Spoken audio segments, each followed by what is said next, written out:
Back to politics now. Donald Trump's running mate, Senator J.D. Vance, said in a 2021 speech that companies that back abortion rights just want a pool of cheap labor, with workers unaffected by those caring for children. Vance was referring to a statement from Stacey Abrams, who said that a Georgia abortion ban would be bad for business.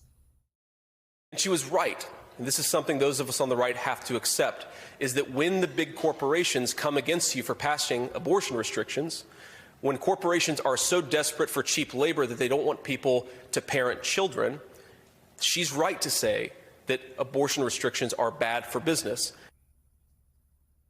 NBC News asked Vance about those comments during a campaign event in Pennsylvania, and he doubled down, saying he believes much of corporate America views children as curses rather than blessings. That very often, corporate America is not especially friendly to parents with young children, especially young moms with young children.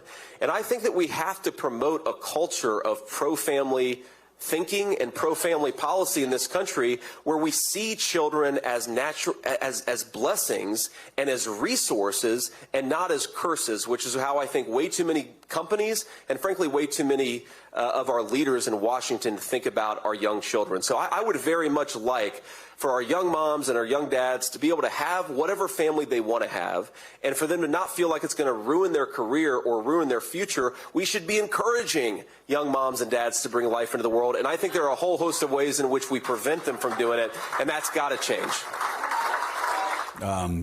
Gene, yes, we should encourage young families to make choices. Yeah. IVF may be one of those choices. Perhaps because the mother's health or concerns, they may not feel like the state should force or compel them to have a forced state-compelled birth. Perhaps a family may want to step in when their 10-year-old daughter has been raped by an illegal immigrant in the state of Ohio. And perhaps they want to get together with their preacher, and they want to get together with their doctor and their mental health provider, and they want to be able to make that decision as a family instead of making the raped 10-year-old girl flee J.D. Vance's state.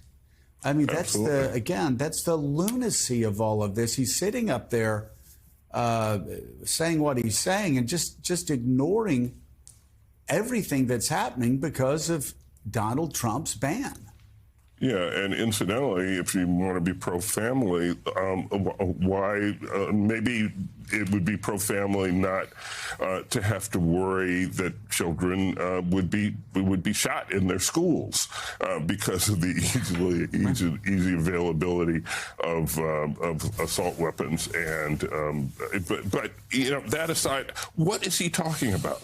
What corporate America is he talking about that is anti-child? He's just inventing this sort of straw man to attack with this sort of from this oblique angle that doesn't really relate to anything in the real world or to anybody in the real world.